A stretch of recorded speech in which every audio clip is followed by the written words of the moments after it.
সকলকে প্রভু যীশু খ্রিস্টের নামে অভিনন্দন জানাই। হালেলুয়া, হালেলুয়া, জয় যিশু, জয় যিশু। ঠিক আছে, আসুন আজকে আমরা আমাদের সঙ্গে ঈশ্বরের কেমন কর্তব্য, ঈশ্বর আমাদের সঙ্গে কেমন ব্যবহার করতে পারে, ঈশ্বর আমাদের সঙ্গে আমাদেরকে কেমন করে তিনি চালাতে পারেন, আজকে আমরা দেখব। যে আমরা অনেক সময় আমাদের সমস্যার সময় আমরা ভাবি ঈশ্বর কেন আমাদের সঙ্গে এরকম ব্যবহার করছে, ঈশ্বর কেন আমাদেরকেই কেবল এরকম সমস্যার মধ্যে, বিপদের মধ্যে ফেলছে। বাইবেল বলছে যে ধার্মিকের অনেক বিপদ, ধার্মিকের অনেক বিপদ, কিন্তু যে অধার্মিক সে খুব ভালো আছে, সে খুব শান্তিতে আছে, সে খুব বড় হচ্ছে, সে উন্নতি করছে। আমরা তাদেরকে দেখে অনেক সময় ভাবি যে এরা তো ঈশ্বরকে জানে না, এরা ঈশ্বরকে ডাকে না, এরা বোঝে না, এরা প্রার্থনা করে না, এরা তাও কত সুন্দর আছে, তাও কত চচ্চর করে উন্নতি করছে। কিন্তু বাইবেল বলছে ধার্মিকের অনেক বিপদ, ধার্মিকের প্রত্যেক পদক্ষেপে, গীত সংহিতা বলছে যে ধার্মিকের অনেক বিপদ। যারা ঈশ্বরকে ডাকে, যারা ঈশ্বরের পথে চলে, যারা সৎ পথে চলতে চায়, যারা সত্য পথে চলতে চায়, তাদের অনেক সমস্যা, তাদের অনেক বিপদ আছে। কিন্তু আমরা শুধু যদি এইটাকেই দেখি যে শুধুই ধার্মিকের অনেক বিপদ, তাই কি? সত্যি কথায় ধার্মিকের অনেক বিপদ, অনেক অশান্তি, অনেক দুঃখ, অনেক কষ্ট। কিন্তু সব থেকে গুরুত্বপূর্ণ বাক্য হচ্ছে যে ধার্মিক যদি হাজার বাড়ি যদি পড়ে যায়, ধার্মিক যদি হাজার বাড়ি হুঁচট খায়, ঈশ্বর তাকে হাজার বাড়ি তুলে দাঁড় করাবে। কিন্তু একটা অধার্মিক ব্যক্তি, একটা পাপী ব্যক্তি যদি একবারই সে পড়ে যায়, একবারই সে যদি হুঁচট খায়, তাকে কিন্তু আর তুলে দাঁড় করাবার কেউ থাকে। কিন্তু একটা ধার্মিক ব্যক্তি সে দুঃখের মধ্যে, কষ্টের মধ্যে দিয়ে চলে গেলেও ঈশ্বর তাকে বারবার উঠে দাঁড় করাবে, তাকে একটা সুযোগ দেবে, তাকে আবার একটা জীবন দেবে। কারণ তিনি আমাদেরকে চোখে চোখে রেখেছে। তিনি বলেছেন আমি তোমাদেরকে কখনোই ত্যাগ করব না, আমি তোমাদেরকে কখনোই ছাড়বো না, প্রতিটা দিন আমি তোমাদের সঙ্গে সঙ্গে আছি। Hallelujah, hallelujah.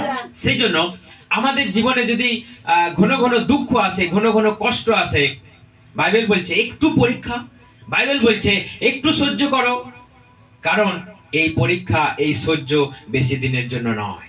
বাইবেল বলছে যে যখন একটা মা যখন বাচ্চা প্রসব করতে যায়, তার কতটা কষ্ট হয়, যারা মায়েরা তারাই জানে যে একটা বাচ্চা, একটা সন্তান প্রসব করতে গেলে তার কত কষ্ট, তার কত যাতনা, যন্ত্রণা। কেউ কেউ বলে আমি আর ভয়ে বাচ্চা নেবো না, কিন্তু যখনই বাচ্চা হয়ে গেল সেই কষ্টটার মনে থাকে কারো?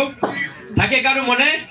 বাইবেল বলছে যখন সেই বাচ্চা, যখন মা তার বাচ্চাকে বুকে পেয়ে যায়, তখন তার এসে পুরানো কোনো কষ্ট, যন্ত্রণা, প্রসব বেদনা তার আর মনে থাকে না। হালেলুয়া।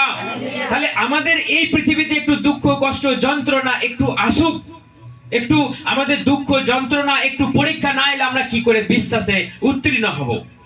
আমরা একটুতেই যদি আমরা কাতর হয়ে পড়ি, হাই ঈশ্বর করে যদি আমরা ঈশ্বরের বিরুদ্ধে কথা বলি, তাহলে আমরা কি করে বিশ্বাসে উত্তীর্ণ হব? আমরা একটু কষ্ট, একটু যাতনার পরে যখন আমরা সেই অনন্ত রাজ্যে প্রবেশ করব, আমাদের কাছ থেকে দুঃখ, আমাদের কাছ থেকে কষ্ট, আমাদের কাছ থেকে সমস্ত কিছু তিনি চিরতরে তিনি তুলে নেবেন। আর আমাদের কাছ থেকে শান্তি, আনন্দ, হাসি কেউ হরণ করতে পারবে কোনোদিন আর না। সেই চিরকালের শান্তি তিনি আমাদেরকে দেবেন। হালেলুয়া। সেই জন্য দেখুন আমাদের ঈশ্বর কেমন করে ব্যবহার করতে চায়, আমাদের ঈশ্বর কেমন করে আমাদেরকে ইউজ করতে চায়, আমরা একটু বোঝার চেষ্টা করি। বাইবেল থেকে জিরোমিও 18 অধ্যায় আমরা পড়ি। আমরা ঈশ্বরের হাতে কি? আমরা ঈশ্বরের হাতে। ঈশ্বর আমাদেরকে কেমন করে বানিয়েছে? কাদা মাটি দিয়ে আমাদেরকে বানিয়েছে। এবং ঈশ্বর আমাদেরকে কাদা মাটি করে নিজের মতো করে তিনি বানিয়েছেন। সবাইকে এক দেখতে, সবারই কি এক রং, সবারই কি সাইজ এক? না, ঈশ্বর বিভিন্ন রকমের, বিভিন্ন কালারের, বিভিন্ন হাইটের, বিভিন্ন রূপের আমাদেরকে বানিয়েছে। একটা কালো ব্যক্তি যদি বলে ঈশ্বর তুমি ওদেরকে এত সুন্দর বানালে, নাকটা টিকালো পড়া, ফর্সা, সুন্দর দেখতে, ভুরুগুলো টানা তুমি আমাকে কেন বন মানুষের মতো বানালে? কেউ বলতে পারে? কেউ বলবে এরকম? আমাদেরকে ঈশ্বর যেমন বানিয়েছে আমাদেরকে তেমনই থাকতে হবে। দেখুন, আজকে আমাদের এখানকার বাংলার এক রকমের মানুষ, তামিলনাড়ুতে চলে যায় এক রকমের মানুষ, আপনি ভারতের এক রকমের মানুষ, আপনি ওয়েস্ট ইন্ডিজ চলে যান, সেখানে নাইজেরিয়া চলে যান, সেখানে এক রকমের মানুষ। আপনি তাদেরকে দেখলে আপনার ভয় লাগে। অন্ধকারে যদি বেরিয়ে যায় তাদেরকে আপনি দেখতে পাবেন না। কেন বলুন তো? এত কালো। এবং আমাদের তো তাও চুলগুলো মনে সমান, মনে হচ্ছে কেউ যেন স্ট্রেনার দিয়ে কেউ সোজা করেছে। ওদের চুলগুলো কেমন বলুন তো? ছোট পাকানো দেখেছেন সবাই? ছোট পাকানোর মতো এইদিকে ঝুলছে, এইদিকে ঝুলছে। কিন্তু তাদেরকে ঈশ্বর অত সুন্দর রূপ রং দেয়নি। ঈশ্বর তাদেরকে একটা ভালো মন দিয়েছে। তাদের মন খুব ভালো, সবাইকে তারা ভালোবাসতে জানে। তাদের রূপ না থাকতে পারে, রং না থাকতে পারে, সবাইকে ভালোবাসে, সবাইকার সঙ্গে খোলামেলা মেশে, এত আনন্দ, এত ফুর্তি তাদেরকে আপনি কিন্তু আমাদের ইন্ডিয়ার মানুষের মধ্যে আপনি দেখতে পাবেন না। আমাদের মনে সবসময় কি থাকে? ওর সঙ্গে মিশবো, আমি ছোট হয়ে যাবো, ওর সঙ্গে কথা বলবো, আমার সম্মান চলে যাবে। কিন্তু আমি একটু আমি একটু নাচবো, হয়তো কেউ আমাকে খারাপ বলবে, কেউ আমাকে খারাপ ভাববে।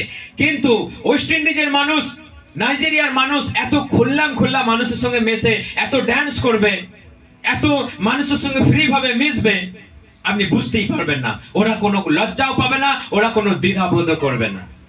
কারণ ঈশ্বর ওদেরকে রূপ রং না দিলেও ওদেরকে একটা সুন্দর মন দিয়েছে। আর আমাদের এখানে রূপ রং দিয়েছে, পাবরে ট্যামকের ঝুড়ি, গায়ে গা দেবে না, বাসে এক পাশে দাঁড়াবে না, ওর সঙ্গে কথা বলবো না, আমাদের যত ট্যামকের ঝুড়ি। কিন্তু আমরা যদি রূপের যদি অহংকার করি, যদি বলি ঈশ্বর তুমি আমাকে আরো সুন্দর করে দাও, আরো সুন্দর করে দাও, এতে হচ্ছে না, আরো সুন্দর করে দাও, আরো সুন্দর করে দাও। কিন্তু ওরা যদি বলে যে ঈশ্বর তুমি আমাকে কেন এমন বানালে, তুমি আমাকে কেন এরম করছো, তুমি আমাকে কেন এরম করে বানালে, আরো সুন্দর করে কেন বানালে না, আমাদের বলার কিছু সাধ্য নেই। কারো আছে? কারো? কেউ যদি বলে ঈশ্বর আমাকে ফর্সা করে দাও, এখন মানুষ নানা রকম ভাবে প্লাস্টিক সার্জারি করছে, কেউ কালো থেকে ফর্সা হয়ে যায়, যার কাছে অধিক টাকা, এখন বিজ্ঞানের যুগে মানুষ করছে। কারো ভুরু নাই ভুরু করছে, কারো নাকটা বুচো, সে নাকটা ঠিকালো করছে, এখন সম্ভব। কারো গালটা পুড়ে গেছে, সে এমন করে গালটা চলে এলো, মনে হবে যা গালটা একদম সুন্দর। কিন্তু কেউ পারবে অটোমেটিক সবকিছু তৈরি করতে, নিজের রূপকে সুন্দর করে করতে? কারো নাকটাকে টিকালো করতে, কারো চোখটাকে টানা করতে কেউ পারবে ইচ্ছা করে? না, আমাদের কারো সাধ্য না। ঈশ্বর যাকে যেমন করে বানিয়েছে তাকে সেই রকমই চলতে হবে। তার মধ্যে যদি কেউ একটু ভালো হয়ে যায়, তার কাছে অহংকার না থাকুক, যদি কেউ একটু কালো হয়ে যায়, তার কাছে দুঃখ না থাকুক। দেখুন, আমি পড়ছি 18:1 থেকে, একজনা কেউ পড়ো, আমরা তাহলে বুঝতে পারবো। সদাপ্রভু জিরোমিয়ার কাছে এই কথা প্রকাশ করলেন, তুমি কুমোরের বাড়িতে যাও, সেখানে আমি তোমার সঙ্গে কথা বলবো। সেই জন্য আমি কুমোরের বাড়িতে গেলাম এবং দেখলাম সে তার চাকে কাজ করছে। আমি আরো দেখলাম সে মাটি দিয়ে যে পাত্রটা তৈরি করছিল তা তার হাতে নষ্ট হয়ে গেল। তখন সে তা নিয়ে তার ইচ্ছা মতো আর একটা পাত্র তৈরি করলো। তখন সদাপ্রভু আমাকে বললেন, ঠিক আছে, দেখুন আমরা সবাই জানি কটরা কেমন করে তৈরি হয়, ভাঁড় কেমন করে তৈরি হয়, নানা রকম মাটির পাত্র কেমন করে তৈরি হয়, আমরা জানি কেমন করে তৈরি হয়। কাদা মাটি থেকে একটা কুম্ভকার তৈরি করে, একটা সে জিনিস একটা থেকে কি করে সুন্দর করে জিনিস বানায়, আর একটা চা খাওয়ার কটরা বানায়। একটা খেয়ে কি করে দেয়া হয়? ফেলে দেয়া হয়। আর একটা জিনিস এমন সুন্দর করলো, সেটা আলমারিতে বাঁধিয়ে রাখার মতো, প্রত্যেকটা দিন আপনার সাজানোর জায়গায় থাকে। তাহলে আমরা সবাই একই মাটি থেকে ঈশ্বর আমাদের সবাইকে বানিয়েছে, কাউকে কালো, কাউকে ফর্সা, কাউকে উঁচু, কাউকে নিচু, কাউকে দেখতে ভালো, কাউকে একটু দেখতে অন্যরকম। তাহলে আমরা এসেছি কোথা থেকে? একই জায়গা থেকে, এবং একই মালিকের কাছ থেকে আমরা তৈরি হয়েছি। তিনি কি পারেন না একজনাকে একটু ভালো করে তৈরি করতে, আর একজনাকে একটু অন্যরকম করে তৈরি করতে? আজকে আমরা যা কিছু দেখছি, আজকে আমরা যা কিছু আছি পৃথিবীতে, তার তৈরি। আমাদের কোনো রকম মন খারাপ, আমাদের কোনো রকম অহংকার, আমাদের বিশাল কিছু হওয়ার আমাদের কিছু নাই। আজকে কিছু গোষ্ঠী আছে, কিছু জাত আছে যারা একটু ফর্সা, যারা একটু দেখতে ভালো, তারা অহংকার করে যে আমরা কোথা থেকে সৃষ্টি হয়েছি, আমরা ঈশ্বরের মুখ থেকে সৃষ্টি হয়েছি। দেখুন মানুষের চিন্তাধারা, দেখুন যে তাদেরকে একটু রূপ রং আছে বলে, তাদেরকে একটু দেখতে সুন্দর আছে বলে তারা বলে যে আমরা ঈশ্বরের কাছে প্রথম স্থানে আছি, ঈশ্বর আমাদের মুখ থেকে বানিয়েছে। আর যারা কালো, একটু খেঁটা, একটু পেঁচা, তাদেরকে বলছে কোথা থেকে বানিয়েছে, কোথা থেকে, পা থেকে বানিয়েছে, পায়ের চাটু থেকে, এই চেটো থেকে। তাহলে আমরা আজকে কি করছি, যারা একটু কালো, যারা একটু দেখতে ওই রকম, আমরা মানুষে ভাগ করে দিয়েছে যে তোমরা তো ঈশ্বরের পা থেকে বানিয়েছো তোমাদেরকে। সেই জন্য আমরা বলি হাই ঈশ্বর, আমি কি এতটাই নিকৃষ্ট যে তুমি আমাকে তোমার মুখ থেকে না বানিয়ে, তোমার কান থেকে না বানিয়ে তুমি আমাকে পা থেকে বানালে, হাই আমি কত দুর্ভাগ্য। না, আমাদের দুর্ভাগ্যর কিছু বিষয় নয়। তিনি আমাদের সবাইকে বানিয়েছে কাদামাটি দিয়ে, একজনকে একটু ফর্সা করেছে, এটা ঈশ্বরের মন মর্জি। আমি তার জন্য বলবো ঈশ্বর তুমি ওকে দিলে আমাকে আজকেই দিতে হবে, নাহলে আমি গলায় দড়ি দেবো, নাহলে আমি আত্মহত্যা করবো। কে বলতে পারবো আমরা? না, তার ইচ্ছা।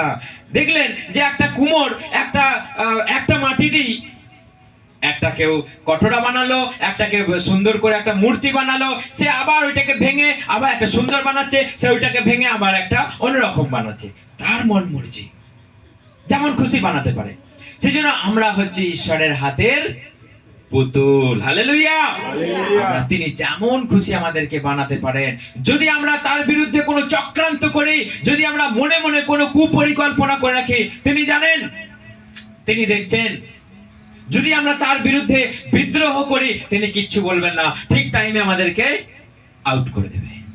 আমি লুসিফারের গল্প আগে বলেছি। লুসিফার মনে মনে অহংকার পুষতে লাগলো, অহংকার, জ্ঞানী গুণী, খুব বুদ্ধি, এবং মনের মধ্যে অনেক কিছু সে ভাবতে লাগলো, অনেক কিছু চিন্তা করতে লাগলো। কিন্তু ঈশ্বর তাকে কখন ফেলে দিল? যখন তার ঔদ্ধত্য চরম পর্যায়ে পৌঁছে গেল, যখন তার অহংকার একটা সীমাহীন হয়ে গেল, ঈশ্বর তাকে ক্যাট করে একটা গোড়ালি দিলে, যাও, get out from my eyes, get out, পৃথিবীতে তাকে ফেলে দিল। তাহলে আমাদেরকেও ঈশ্বর সেইভাবেই বানিয়েছে। আমাদের মনের মধ্যে যদি একটু একটু করে সেই অহংকার, একটু একটু করে সেই নোংরামো, একটু একটু করে সেই কুৎসা, যদি পরচর্চা, পরনিন্দা যদি দানা বাঁধে, ঈশ্বর কিচ্ছু বলবে না, বলবে না খুব ভালো, ঠিক আছে, চালিয়ে যাও, চালিয়ে যাও, শুধু ছেড়ে দিই। কিন্তু জমা হতে হতে হতে যখন পাপের বোঝা যখন অধিক হয়ে যাবে, পাপের ঘোড়া যখন পূর্ণ হয়ে যাবে, আপনাকে কে বাঁচাবে, আমাকে কে বাঁচাবে? সেই জন্য ঈশ্বরের বিরুদ্ধে ইসরায়েলের লোকেরা, ঈশ্বরের সন্তানেরা ঈশ্বরের বিরুদ্ধে নানা কথা বলেছিল, ইসরায়েলকে নানা রকম ভাবে ঈশ্বর পরিচালনা করেছিল, এবং ইসরায়েলের সন্তানেরা ঈশ্বরের বিরুদ্ধে নানা বৎসা, নানা রকম কথার পর কথা বলতেই লাগলো। সেই জন্য ঈশ্বর বলছে, আমি তোমাদেরকে, তোমরা যদি চুপ না করো, তোমরা যদি মুখে আঙুল যদি না দাও, তোমরা যদি নিজেদের কথাকে সংযত না করো, আমি ধ্বংস করতে বাধ্য হব, আমি ধ্বংস করতে বাধ্য হব। তো সেই জন্য আমাদেরকে এখানে দেখতে হবে যে আমরা যদি তার বিরুদ্ধাচরণ করি, আমরা যদি তার বাক্য থেকে, আমরা যদি তার ইউনিটি থেকে যদি আমরা বেরিয়ে যাই, এবং যদি আমরা নিজের জ্ঞানে, নিজের বুদ্ধিতে আমরা যদি চলতে লাগি, তাহলে কিন্তু আমরা ঈশ্বরের বিরুদ্ধে কাজ করছি, এবং ঈশ্বর থেকে আমরা বিচ্ছিন্ন হয়ে যাচ্ছি। সেই জন্য দেখুন এখানে বাইবেলে কি লেখা রয়েছে, আমরা আরেকবার পড়ি 5 থেকে। তখন সদাপ্রভু আমাকে বললেন, আমি বলছি, হে ইসরায়েলের লোকেরা, আমি কি এই কুমোরের মতো তোমাদের সঙ্গে ব্যবহার করতে পারি না? হে ইসরায়েলের লোকেরা, কুমারের হাতে কাদার মতোই তোমরা আমার হাতে আছো। কোন সময় আমি কোন জাতি বা রাজ্যের শিকড় শুধু উপড়ে ফেলবার, ভেঙে ফেলবার এবং ধ্বংস করার কথা ঘোষণা করলে, যদি সেই জাতি আমার সাবধান বাণী শুনে তার মন্দতা থেকে ফেরে, তবে আমি যে বিপদ আনবার জন্য ঠিক করেছিলাম তা তার উপর আনবো না। হালেলুয়া। দেখুন তোমরা সাবধান হয়ে যাও, আমি তোমাদের উপরে বিপদ আনতে চলেছি। অন্তিমকালে কি আনতে চলেছে ঈশ্বর আমাদের উপরে? আগুন। এই পৃথিবীটা কেমন ধ্বংস হবে? আগুন দিয়ে ধ্বংস হবে। আগে কেমন করে ধ্বংস হয়েছিল?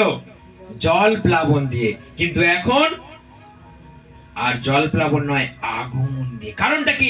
মানুষের এত পাপ বেড়ে গেছে, মানুষের এত অহংকার বেড়ে গেছে, মানুষের এত নোংরামো বেড়ে গেছে। আজকে ঈশ্বর তিনি চুপ করে আছে। তোমরা ফিরে এসো, ঈশ্বর এখনো সুযোগ দিয়েছে। এই যুগটাকে বলা হয় করুণার যুগ, পবিত্র আত্মার যুগ। সেই পবিত্র আত্মার যুগে, করুণার যুগে আজকে আমরা স্বাধীন মতো জীবনযাপন পেয়েছি। যা খুশি, যে যা খুশি তাই করছে, যে যা খুশি তাই করছে। কোনো শিক্ষা নাই, কোনো সতর্কবাণী নেই বলে, কেউ সতর্কবাণী শুনছে না বলে, শুনতে পাচ্ছে না বলে, বলার কেউ নেই বলে মানুষ যে যার খুশি করছে। কোনো ভয় ডর নেই, কোনো ভয় ডর নেই। এত পাপ বেড়ে গেছে, এত পাপ বেড়ে গেছে, মানুষের খুন করতে, মানুষকে হানি করতে আর একটু দ্বিধাবোধ করছে না। তাহলে মানুষের মধ্যে এতটুকু আজকে ভয় নাই, মানুষের মধ্যে এতটুকু আজকে দ্বিধা নেই, মানুষের কাছে এতটুকু আজকে ঈশ্বরকে জানার মতো কোনো মন নেই। এতটা পাপ, এতটা নোংরামো আজকে বেড়ে গেছে, ঈশ্বর এগুলো সহ্য করছে। তোমরা এখনো ফিরে এসো, তোমরা এখনো আমার কথা শোনো। এই সতর্কবাণী, এই অ্যাওয়ারনেস তোমরা যদি না শোনো, তোমরা ধ্বংস হয়ে যাবে। তোমাদের উপর আমি আগুন নিয়ে আসবো। কে তোমাদের বাঁচাবে তখন? কে তোমাদেরকে বাঁচাবে? কে আছে তোমাদেরকে বাঁচাবে? কে তোমাদেরকে রক্ষা করবে তখন? দেখবো আমি, ঈশ্বর বলছেন। সেই জন্য এই কথাকে যদি আমরা মান্যতা যদি না দিই, এই কথা মতো যদি আমরা না চলি, আমরা তার হাতের মাটির পুতুল মাত্র, আমরা তার হাতের কাদামাটি মাত্র।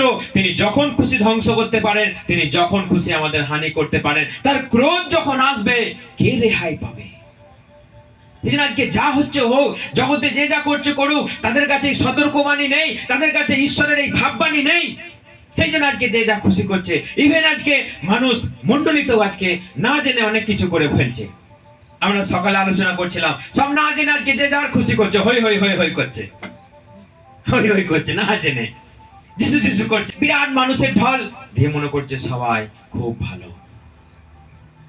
সেই জন্য এই ঈশ্বরের এই সতর্কবাণী যদি আমরা না শুনতে পাই, তাহলে ঈশ্বর কখন আমাদের উপরে বিনাশ নিয়ে আসবে, আমরা অকালে মারা পড়ব, আমরা বেঘরে মারা পড়ব, কেউ থাকবে না আমাদেরকে বাঁচাবার জন্য। হালেলুয়া। সেই জন্য আমরা তার হাতের কাদামাটি। তিনি কুম্ভকার, আমরা কাদামাটি। তিনি আমাদেরকে ভালো মন্দ, উঁচু নিচু, খারাপ সুন্দর তিনি আমাদেরকে বানাতেই পারেন। আমরা কেউ কিছু বলার সাহস, যোগ্যতা, কারো সাধ্য আমাদের নেই। ঈশ্বর তুমি আমাকে সুন্দর করে করতেই পারো। কিন্তু আমরা একটা তাকে বিনতি করতে পারি, ঈশ্বর তুমি আমাকে একটু দেখতে সুন্দর করে দাও, আমাকে একটু ফর্সা করে দাও। ঈশ্বর সেটা কাতর ভাবে, ঈশ্বর সেটা করুণার সঙ্গে আপনাকে করতেই পারে। তার কাছে অসম্ভব বলে কিছুই নেই। তো সেই জন্য এগুলো কিছু ঘটতে পারে, তার কাছে অসম্ভব বলে কিছুই নাই। তো সেই জন্য আমরা এই বাক্য অনুযায়ী জীবনযাপন করি। ঈশ্বর যেন আমাদেরকে সকলকে সুন্দরভাবে পরিচালনা করে এবং আমাদের উপরে তার আশীর্বাদ, তার অনুগ্রহ যেন নেমে আসে। আসুন আমরা এই বাক্যের পরিপ্রেক্ষিতে, এই বাক্য অনুযায়ী আমরা একটা গান করি, আমি মাটি তুমি কুমোর। আসুন আমরা সকলে মিলে গান করি। আসুন আমরা সবাই গান গাই। আমি মাটি তুমি কুমোর, তোমার মতো করে আমায় তুমি করো। এতদিন যা হয়েছে, যা কিছু আমরা করেছি, ঈশ্বরের সঙ্গে ঈশ্বর আমাদেরকে যা কিছু করেছে, আমরা এখন আসুন গান করি, প্রার্থনা করি, তুমি আমাদের তোমার মতো করো। আমি মাটি তুমি কুমোর, তোমার মতন করে আমায় করো, তোমার মতন করে আমায় করো। আমি মাটি তুমি কুমোর, তোমার মতন করে আমায় করো।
সারা পেয়েছি, যখন চেয়েছি তোমার কাছে পেয়েছি, যখন খুঁজেছি তোমার সারা পেয়েছি। তাই তো তোমার কাছে এসেছি গো প্রভু, তাই তো এসেছি তোমার কাছে প্রভু। তোমাকে পেয়েছি, তোমাকে পেয়েছি, তোমাকে পেয়েছি, তোমাকে পেয়েছি। তোমাকে ছাড়া আমার কোনো পথ নাই গো। আমি মাটি, তুমি কোমল, তোমার মতন করে আমায় করো, তোমার মতন করে আমায় করো। আমি মাটি,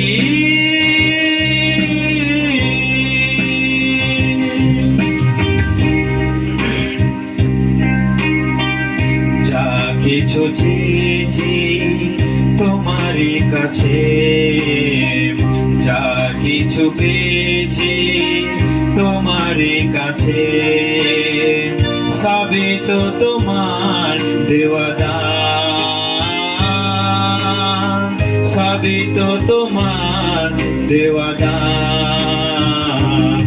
আমি মাটি, তুমি কোমল, তোমার মতন করে আমায় করো, তোমার মতন করে আমায় করো।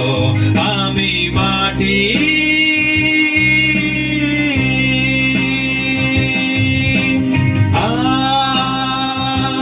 Hallelujah, hallelujah, hallelujah, hallelujah, hallelujah,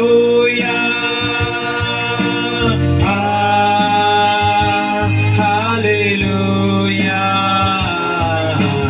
তোমার মতন করে আরো জোরে,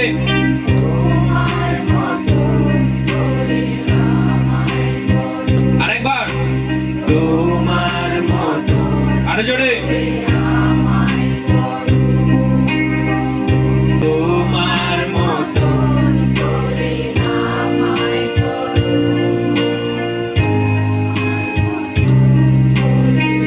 আমায় করো। আমি মাটি,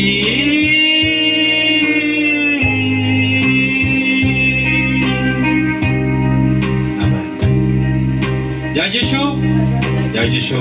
ঈশ্বর আমাদের সকলকে আশীর্বাদ করুক এবং এইভাবেই আমরা যেন চলতে পারি। আমরা তার হাতে পুতুল, আমরা যদি তার কাছে নত নম্র হয়ে থাকি তিনি আমাদের অবশ্যই চালাবেন। জয় যিশু, ধন্যবাদ।